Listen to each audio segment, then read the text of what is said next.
Hey guys, it's Shane here from Tank Hunter Miniatures, and today I'm going to be doing another tournament result video, this time going over Space Marines once again. Now it's been a while since I've played with the Space Marine tank list, so this was a lot of fun. I had a lot of interesting results from this. So we're going with the Ironstorm spearhead detachment from the new codex. That was the thing about choosing the Space Marines, because a lot of the detachments still work really good if you were bringing all tanks. So I did want to try the other ones, but you know, this was the optimal. This is what they want to be bringing, because this is Iron Hands, this is Salamanders, this is what you want. So in a bit of a different spin, I also brought the 3 Tech Marines, because I wanted to try each of the special augments you can give, and just see if bringing them all together, making this Death Star type of list was really going to be viable. So just going over the list, so we had the 3 Vindicators. Of course, they are S tier, they are what you want to be bringing, they can take down anything. We had the Redeemer again. Now I did give this guy lower points when I did the rating than the other Land Raiders, but it's just such a good anti-infantry, you know, heavily armored infantry or just weaker infantry. It's so good. Yeah, it's just not great at taking out larger stuff, but it you know, it has its place, and it's still a really strong sort of centerpiece. Then of course we've got the Predator Annihilator. You know, he's there to be your anti-large guy. He's got a job to do. And rounding it off, we had the 2 Whirlwinds to just finish off what the other guys couldn't. They did really well. I know I brought the Hunters last time, but they are gone. You can't bring them anymore, and I miss them. It was a shame I can't bring Sergeant Cronus anymore. He's out of there. That might be a bit trickier for eventually when I bring Tau, if they have a codex, if Longstrike's going to be gone as well, but we'll wait and see. So going through this, we had the 3 Tech Priests. So one has the Target Augury Web, which gives all the tanks within 6 lethal hits. This was really good. That's the most expensive one, but that is so worth it. That really that really helped. The Master of the War Machine, which was the cheapest, allows the tanks to advance and then fall back and still shoot. That is really good as well. That actually really helped in a lot of cases. And yeah, really lets you move up fast and, you know, still be effective in shooting. So that was good. And the last one was the Adept of the Omnissiah, which you can just make a damage just nil, which really didn't come up that much. And I had a feeling it wasn't going to save much, because it's like, oh, you save like 6 damage. Well, generally things I can do the large amount of damage, they have a lot of other shots that can do the same amount. So, you know, it's pretty clutch if it's going to come into effect. So I really didn't have any games where that really mattered. So I think going forward we might not worry about that one. Maybe just take the other 2 guys, but we'll see. We'll see how it goes. So yeah, that's the list. Sorry I don't have it up, but I don't actually pay for the app, and I didn't buy the codex because why would I? Anyway, yes, let's get into the first game. Alright, so game 1, we're looking at our old familiar friends, the Eldar. Now this is a Ynnari list, so we've got some Dark Eldar mixed with the Eldar there, the Wraith Knight and the Yin Khan. So, you know, a while ago this used to be a pretty decent list. It's not really got the same sort of tricks that it used to do, but it's still got some scary stuff in it. The Yin Khan was especially hard to take down with this halving damage. You know, it's a demonic avatar, similar like the Catan shards. So yeah, with its invuln save and reducement of damage, it takes a lot to bring it down. And the Wraith Knight, you see, I wasn't super scared. The star cannons on it, they're all right. That's the thing. He's a melee guy. Yeah, I wasn't really letting melee sort of happen in this game, so it didn't really come into fruition. But yeah, if you go into my list, you can see us deployed there. So I took the corner there, and it was pretty simple. So yeah, we see it's all crowded around the Tech Marines, so everyone can try and get that bonus. Now his deployment, you can see he put everything pretty far forward, of course, except the Yin Khan, but, you know, they can just teleport to wherever they like as soon as something dies, so, you know, that's something. So yeah, we were both right up in each other's faces. So I managed to get first turn, and as you can see the results of that, I was able to move up, get those guys on the left off the target, which of course got the Yin Khan to teleport there. We managed to do a lot of damage to the Wraith Knight there. I'm pretty sure it was left to 1 wound. That was after a lot of shots from Vindicators, the Predator, so definitely earned its spot. I think one of the Vindicators took out the Wave Serpent as well, just because I just wanted it out of there. I wanted to stop the mobility. So this really slowed down their advance, because you can see how far I pushed up all the way to the middle objective. I'm taking that zone. I'm saying, you know, I'm here. You have to push me back now. He had some mandrakes on the top right, which we actually managed to hit with the whirlwind, and they failed their battle shock. So he took them away because they weren't going to be able to claim that point up in the right top. So he was going to use them to deploy mine instead, which was an alright decision. So at the end of his turn though, what had happened was he moved the Wraith Knight up. When he did, I then overwatched it with a Vindicator, and we managed to blow it up. But what happened in the process, when it exploded, it took out all the tech priests. Tech marines, that is. They all died, as they only have 4 wounds, and that was, yeah, more than 4 mortal wounds to each of them. And I was like, oh, okay, well, let's see how the rest of the army does, you know, without them around. But yeah, that was interesting. Also, the Predator got taken out by the Yin Khan. Yeah, that had managed to go in the place of the Knight and destroy it, which was alright. They took the objective. You can't see it, it's behind that middle line of sight blocker. It put it right in range of the rest of my guys. So by the time it got to my turn, I was able to shoot that off the table. And at this point, yes, I've lost the Predator. That was it. Oh, and yeah, the Predator and the Tech Marines I had lost. He delivered out some Dark Eldar guys out of the Venom, but then I overwatched it with the Flamers, and they just melted. So by this point in the game, he just had that left, and then the Jester, I think that's his name, the Death Jester there, managed to actually deal enough mortal wounds to Land Raider to kill it. So that was good of him. Yeah, after this, of course, my turn, I was able to blast the Venom away and pretty much get all my objectives. I had enough secondary points and enough primary points that he was left with just his Jester. And yeah, we'd known the game was already done, so we just had a bit of back and forth, seeing if I could finish him off by chasing him down with the Land Raiders. And by eventually I think it was 4th turn, I managed to finally get into a spot where I moved one up and, yeah, was able to use the Demolisher Cannon into him. So that was a fun game. I think it did very much come down to first turn, because I'm not sure what would have survived if I had taken a full round of shooting. Like, I think I could have withstood it, but yeah, it would have been a lot more difficult. So that was lucky of me. So yeah, we got a pretty clear victory in this match, and yeah, it all went well. Alright, so let's go into the second round. Alright, so round 2, we had an interesting one, going up against Custodes, which apparently have really taken a hit, so I'm told. It was very interesting to see that. So I'd fought them in the past, not on a competition sense, just playing with other people, and you know, they're pretty much the best melee army at the minute. But that's the trouble with, as I was explaining to the player, you know, when you build these sort of elite lists, as soon as a couple of things sort of fall apart or don't go to plan exactly in the way, you really don't have anything else to sort of back it up. So, you know, these elite sort of armies, it's very much a gamble if you can't keep everything around.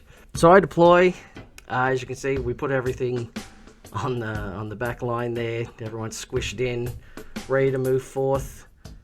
He managed to put his Sagittar in cover there. He hid the bikes. That was pretty good. So pretty much everything was unshootable by the first turn. So that was a good deployment. And he had his big dreadnought and his other guys with some Terminators and the squad with the champion in it. They were deep striking in. So the end of his first turn, he managed to get first turn. He moved on Trajan and that squad up to try and grab the objective up the top. He couldn't quite get there in time, so that did hurt his points a bit, because this mission was where you have to have the characters on the objective point and you get the extra objective points. You get 3 for just holding a normal one, 6 if there's a character on it. So if I had played one of my normal lists, like I did when I was playing Josh the other day, it's like I only had 1 character, so this mission would hurt me, but having the 3 Tech Marines, that actually worked really in my favor. I just had to split the Death Star a bit. So by my first turn's end, I moved up the Vindicators. They managed to blast away the Sagittars.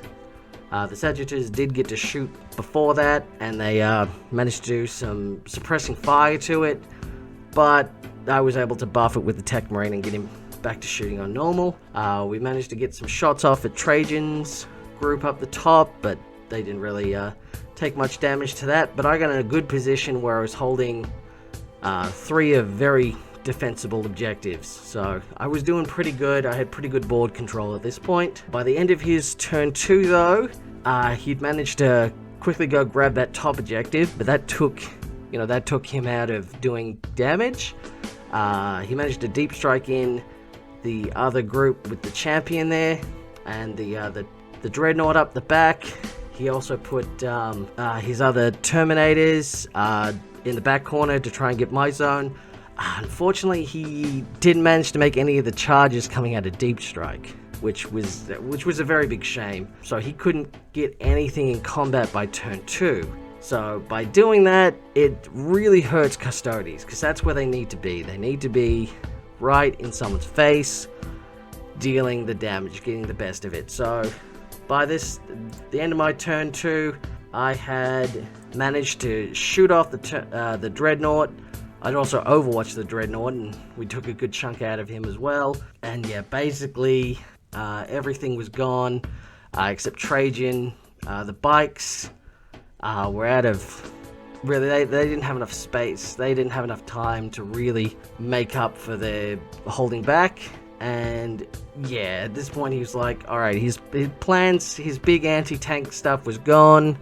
So unfortunately he couldn't really come back from that. So by turn 2, I managed to claim the victory there. So, you know, that's just a good lesson in how these armies sort of work. If you've got a plan for everything, the plan has to come together perfectly. So you've always got to give yourself some leeway for things to go wrong. I mean, I got 3 Vindicators, because, yeah, I know if one fails, you know, you got to have backup. That's just how it goes. So yeah, pretty good victory for the tanks. Again, like I said, having the ability to advance and still be able to shoot really helped, because I was able to get those Vindicators to run up, because I ran the Tech Marines to sort of catch up with him. So yeah, everything's moving fast and doing really well. So great strategy that wise. Now, the third and final battle of the day, we had the Dark Angels. So we had the Deathwing Terminators there, which are so hard to kill, with the 2 characters there that give them Armor of Contempt, and they're just so hard to hurt. In the back there, he was fielding a squad of Devastators with all with grav cannons, and the big Hellblaster blob there with Azrael and the Apothecary. So that was a pretty scary army to look at for me. And he had a lieutenant up the top left there. He was just there to be infiltrating and taking objectives, doing stealthy stuff. Oh, and he also had the Calidus Assassin. I've had trouble finding a good use for the assassins in games I played this edition. They definitely were better in 9th, but you know, that's a topic for another video. So in this case, he managed to actually get turn 1, and he managed to get some shots off on the Land Raider. The grav cannons doing pretty good. You know, that's what they do, trying to hurt him. But we managed to withstand. We took some wounds. He got down to half health, and of course the Hellblasters did some damage as well. He sort of spread out to get the objectives, which was a good idea. Of course, the mission for this one was, of course, hold more than your opponent and kill more than your opponent, and you'll get the extra points. So having a low model count army like I did definitely hurt his chances. Granted, he was pretty low model count. He just had a couple of big blobs, but I was definitely able to take advantage of this better. So yeah, by turn 1, he had managed to shoot it, but unfortunately he failed the charge, so he was sort of stuck there and had to withstand a turn of shooting. So by the end of my turn, I managed to shoot a lot of them off the zone. I'd moved one of the Vindicators around the back because I was going to sneak around, take that top objective. I had the Predator getting ready to run out, take the other objective when I could. So those Terminators were just really hard, even with 2 Vindicators just putting everything into them. They still were only taking a couple of guys off each turn. So I thought, well, how about I just ignore them for now, and I'll start whittling down the Hellblasters. The Whirlwinds managed to take out those Devastators pretty good, so that was a good option. I'm really glad I took the Whirlwinds. They were really able to come and clutch at a couple areas. And yeah, we decided, let's just try and take out, the stuff that isn't super important right now. So by his turn 2, he had deep struck in his intercessors, or inceptors, the fly guys with the plasma. So they came down. He managed to get into combat with the Land Raider and the Vindicator, and he took out the Land Raider. But like I said, the fun thing about that was then all the Tech Marines got buffed, so they had even more attack, so that was fun. So it looks like I'm a bit on the back foot, but I'm really not, because this is kind of what I wanted him to do. I wanted him to come at me, because I couldn't withstand a few things, and the Vindicator can still do a lot of stuff even though it's in combat. So by the end of my turn, I managed to quickly run up the top there with the other Vindicator, grab that objective. He moved away from it, so he didn't want to get a piece of that. What was I doing? Oh, that's right, I had to cleanse the objective. So I cleansed the 2 targets with the Predator and the Vindicator. We used the other Vindicator and the Whirlwind to get rid of the rest of that squad that was on the middle objective. So Azrael and those whole Hellblasters are gone now. So all he really had left was the Terminators. As you can see, we managed to take out a pretty good amount of that, because I was able to fall back with the Vindicator that was in combat and shoot, into them. And then I charged the fresh Vindicator into them. I put both the Tech Marines in. They took out a pretty good shot as well, because they were angry. Very angry with their big axe. So we're whittling down the Terminator squad, and they're locked in combat for their turn as well. So that was good. Like I said, they definitely they hit very hard. They were able to take out the Land Raider, but it takes some time, and time is not really on their side at this point. So by the end of their next turn, they pull back a bit.